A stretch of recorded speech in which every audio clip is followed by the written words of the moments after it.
total of 142 bidders have qualified for the fourth round of the Green Energy Auction. This is an initiative of the Department of Energy to fulfill the country's goal of increasing renewable energy sources. Among the participating firms with qualified bids include Citicorp Renewable Energy Corp, San Miguel Global Power Holdings Corp, ASEN Corp, Aboitiz Power Corp, and First Gen Corporation. In a statement, the Energy Department said these companies were chosen based on their technical, legal, and financial capabilities necessary to take part in the government's long-term clean energy targets. The Energy Department's Bids and Evaluation Committee has received over 230 bids, with Citicorp submitting the most proposals at 27. The auction will be conducted on September 2, with results to be announced on October 22nd. Winning projects will be granted a 20-year contract to begin between 2026 and 2029. The Energy Department is offering 9,553 megawatts of renewable energy capacity through ground-mounted, rooftop, and floating solar, as well as onshore wind projects. It has also allocated an additional 1,100 megawatts for solar projects integrated with energy storage systems. The Philippines is eyeing to bring the share of renewable energy in the power mix to 35% by 2030 and up to 50% by 2040. Now let's talk about this further, as well as other projects of the Department of Energy. And joining us tonight is DOE Secretary Sharon Garin. Welcome back to The Big Story. Good evening, Tess, and to everyone. You must be elated at the energetic participation of those who've shown interest in the auction. Yeah, 230 or 240 joined, and that shows the appetite of the investors, not just foreigners, and mostly a lot of local participants, because they want to join the auction. So we're very relieved, and hopefully we meet our targets by 2030. And of course, usap-usapan ngayon, no, Secretary Garin, that the ERC has undergone a change in leadership. With the new incoming leadership coming in, how will this impact the green energy auction in any way, or will it even? I don't think it will, because it's a change of leadership doesn't mean that there's a change in the system that we do. The Green Energy Auction is actually an initiative of the Department of Energy. The role of ERC is just to make sure that we protect the people, the consumers, from the high prices of electricity. So iba naman yung role nila. So hopefully everything, I think the change will happen in August pa naman eh. So we're not very worried about the change in leadership in ERC. Okay, balikan na lang natin yung Green Energy Auction. You're working with the ADB as well as the National Electrification Administration, or NEA. What are their roles exactly, and can you laymanize this for us? No, ano yung role? Kasi I think you're bidding out the assets of the NEA. You mean the National Electrification? I think that's more on NEA is the electrification. If we talk about privatization, that would be under PISALM, no? Ang PISALM kasi yun yung nagpa-privatize. Halimbawa, meron tayong asset na yung CBK, yung sa Kaliraya. So nabenta na yun. We bid it out, and it was the winning bidder was the Aboitiz led consortium, which was about 36 billion pesos. So that's an added income for our government. So nakakatulong din yan. So why are we privatizing? Because under EPIRA, bakit natin binibenta yung mga assets? Kasi gusto na ang EPIRA kasi yung batas natin, it's deregulating or privatizing the electricity industry. So lahat po, ang government, as much as possible, we don't participate in the generation of electricity or even distribution. So ngayon po nabenta na yon. And NEA is it's a different It's a different agency. It does electrification. Yun yung mga distribution companies natin. Meralco is a distribution company. NEA takes care of the electric co-ops in the provinces.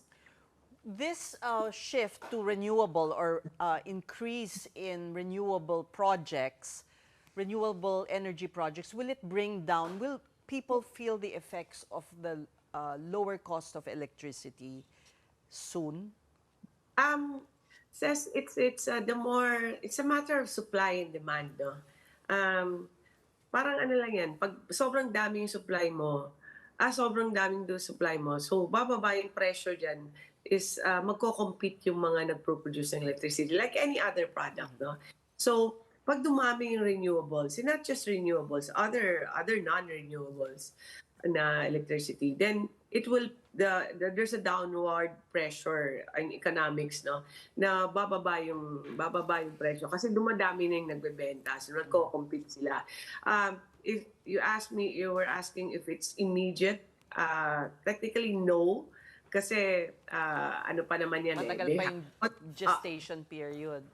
Magko-construct sila and then kailangan it's available for the consumer, so it takes time naman. Pero ang delivery kasi na itong latest kasi na earliest is 2026 if I'm not mistaken. So that's next year. Mabilis lang kasi mag-construct ng solar yan. And renewable is cheaper, is it not? Solar, yes. Kasi medyo na mature na yung technology niya. I mean, medyo dati kasi nung umpisa, mahal siya. Pero ngayon marami nang nakaka-produce ng more efficient and cheaper.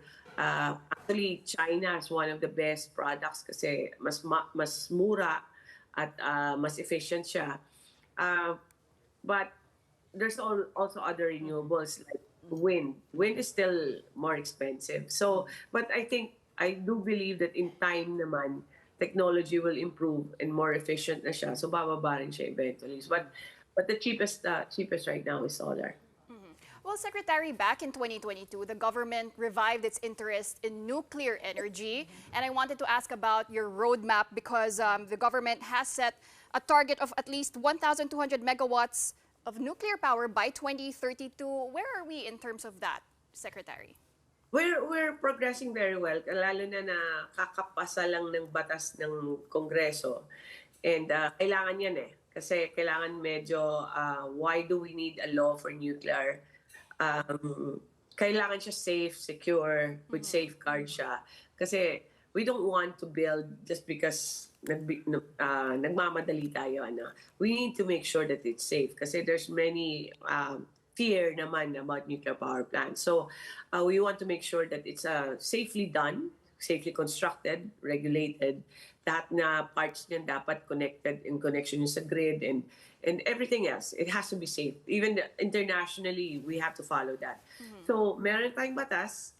That means we will have PhilAtom will be the one regulating the safety of the technology. Tapos meron ng plano yung DOE. May roadmap na kami how many megawatts do you want in the next decade. And na-review na tayo ng International Atomic Agency, which we passed naman yung review nila. Now we have to review again because they want to make sure na rin that we do it properly.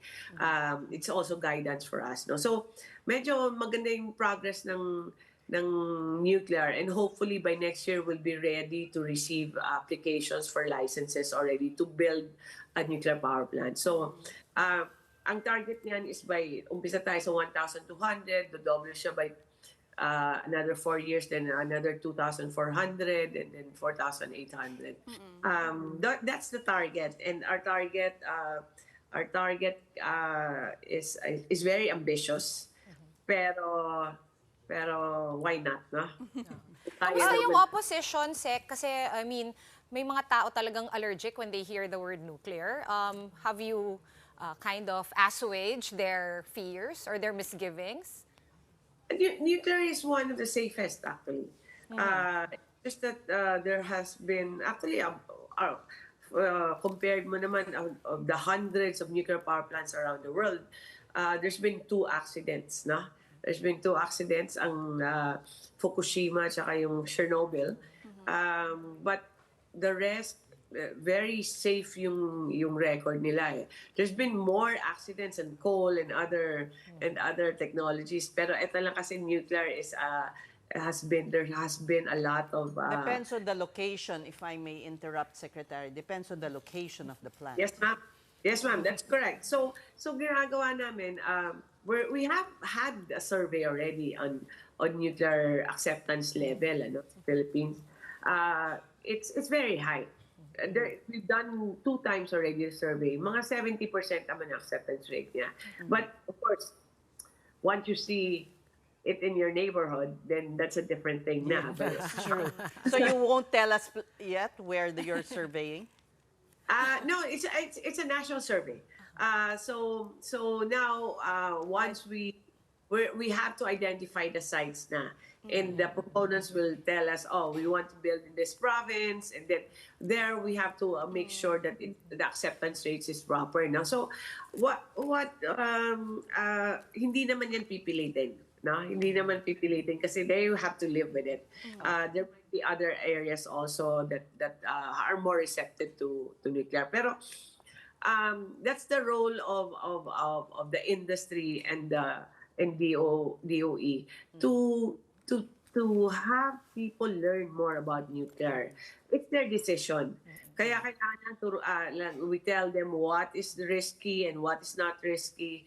Kailangan lang, but what we won't build, I don't think anybody can build in any area where people don't want nuclear power plants. So, actually, Secretary, yeah, I wanted to ask which regions are you considering right now, if you can tell us, and because there is one in Bataan already, and will you be focusing on traditional large-scale power plants, or are you also exploring some of those small modular reactors?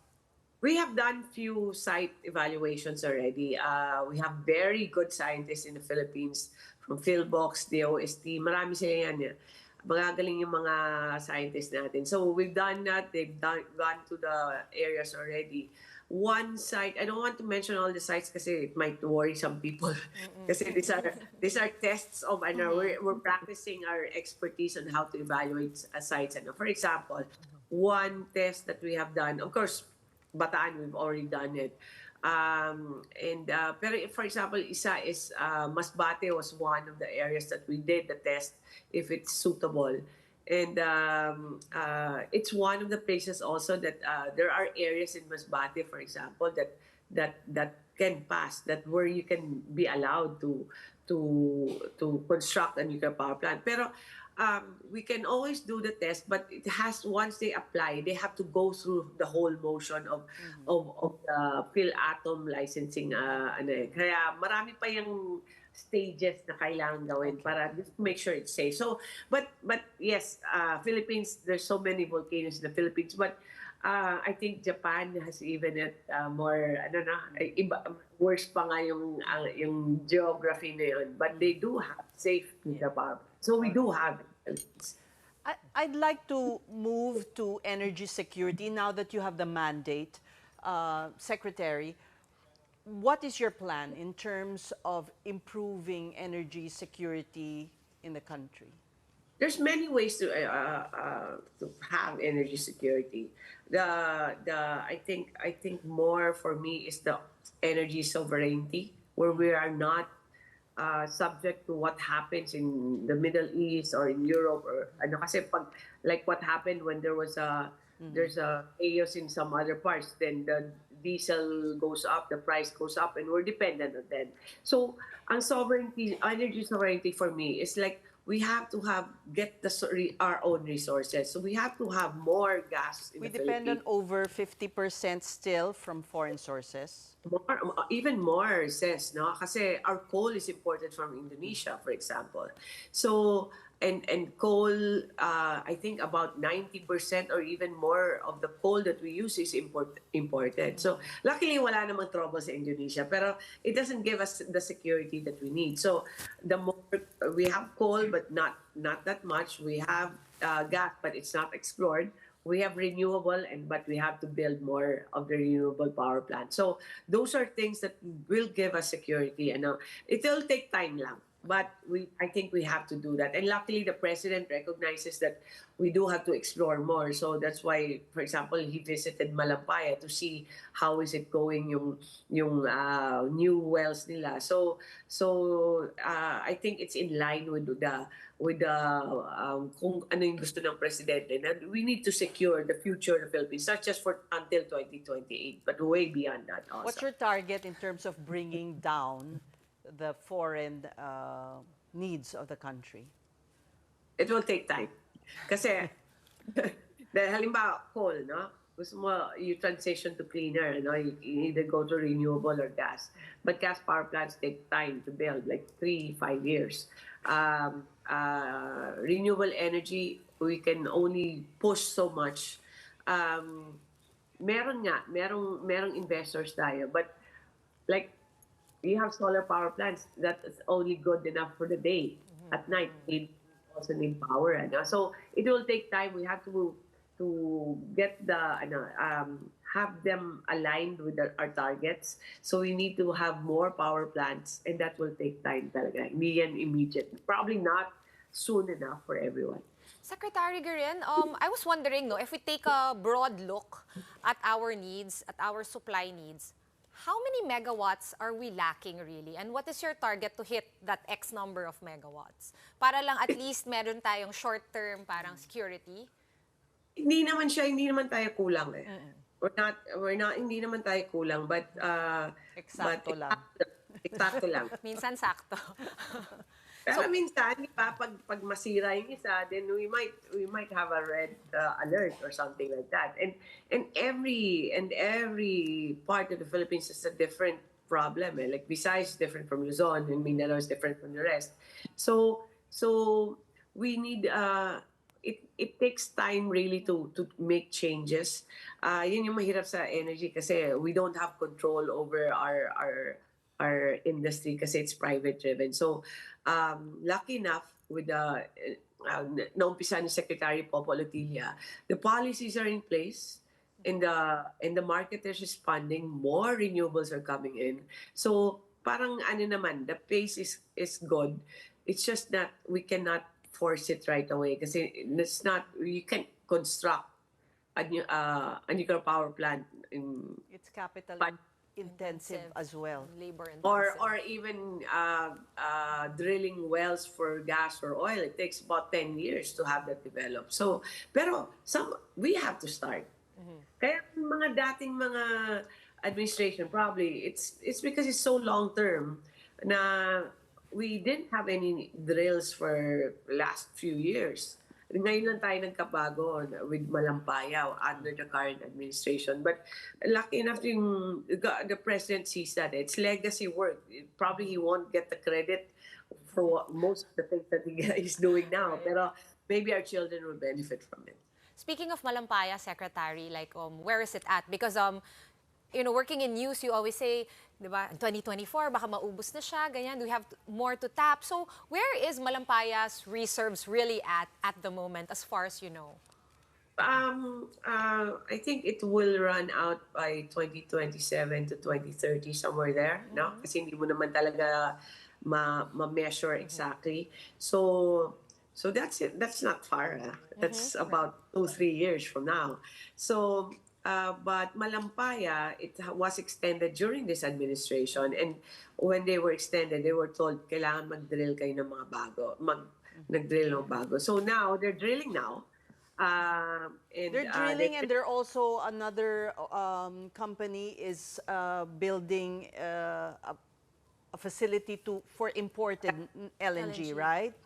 So sa gas kasi meron tayong indigenous. That's what we want more. Pero Malampaya is drilling 3 wells. 2 wells, more or less, medyo positive kami dyan. Medyo, we feel like there should be something there. And then there's one exploratory. So they're drilling now. We'll know within the year.